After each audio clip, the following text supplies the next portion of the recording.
Welcome to Telangana వెలుగు, నేను మీ రాజు. Welcome to Telangana వెలుగు, నేను మీ రాజు. భారతీయ జనతా పార్టీ ఎలాగైనా సరే 2028లో అధికారంలోకి రావాలని దృఢ నిశ్చయం పెట్టుకుంది. ఎందుకంటే పశ్చిమ బెంగాల్ లాంటి రాష్ట్రాల్లో కూడా అక్కడ కాషాయ జెండా ఎగిరేసినప్పుడు తెలంగాణలో ఎందుకు ఎగిరేయలేము అని చెప్పేసి కూడా రీసెంట్గా నితిన్ నవీన్ గారు కూడా రావడం, రాష్ట్ర అధ్యక్షుని హోదాలో దాదాపుగా 3 రోజులు కూడా పర్యటించడం అనేది జరిగింది.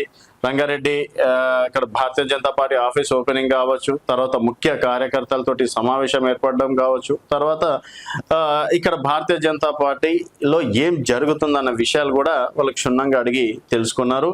అండ్ ఇకపైన కీలక నాయకులు, కేంద్ర మంత్రులు కూడా నెలకొకసారి 2 నెలలకు ఒకసారి వచ్చే విధంగా Bharatiya Janata party route map కూడా వేస్తుంది. ఎందుకంటే దాదాపుగా 2.5 సంవత్సరాలు కూడా అయిపోయింది కాంగ్రెస్ అధికారంలోకి వచ్చి.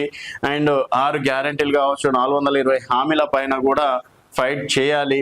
తర్వాత ఎక్కడ భారతీయ జనతా పార్టీకి మైనస్ ఉంది, మిస్టేక్స్ జరుగుతున్నాయి. ఎందుకంటే తెలంగాణ లాంటి రాష్ట్రాలలో 17 నియోజకవర్గాలకు, సరే ఒకటి ఎంఐఎం ఖాతాలో వదిలేద్దాం, 16 ఎంపీ స్థానాలలో 8 స్థానాలు గెలవడం అనేది is a not a joke. ఎందుకంటే దాదాపుగా 8 ఎంపీ స్థానాలంటే దాదాపుగా 45 నియోజకవర్గాలని కవర్ చేసినట్లు.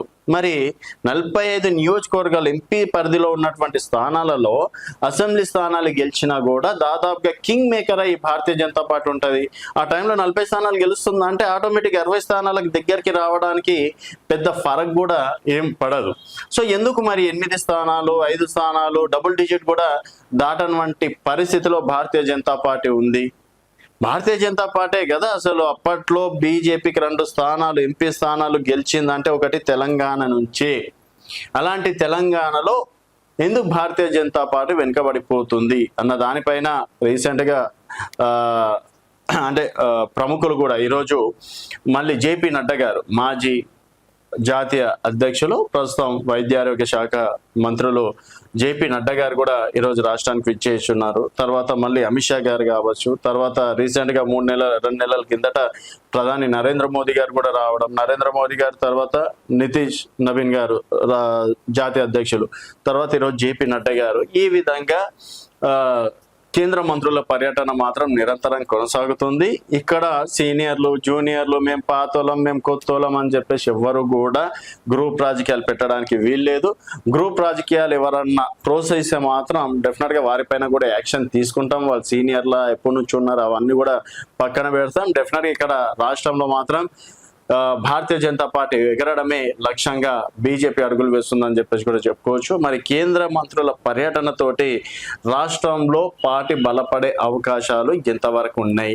అండ్ ఇక్కడ ఇంకేమైనా గ్రూప్ రాజకీయాలను కొంతవరకు పక్కన పెట్టి అందరు ఒక తాటిపైకి వస్తే అట్లీస్ట్ ఒక 30 నుంచి 35 స్థానాలైనా భారతీయ జనతా పార్టీ గెలిచే అవకాశాలు ఉన్నాయని చెప్పేసి రాజకీయ విశ్లేషకులు అంటున్నారు.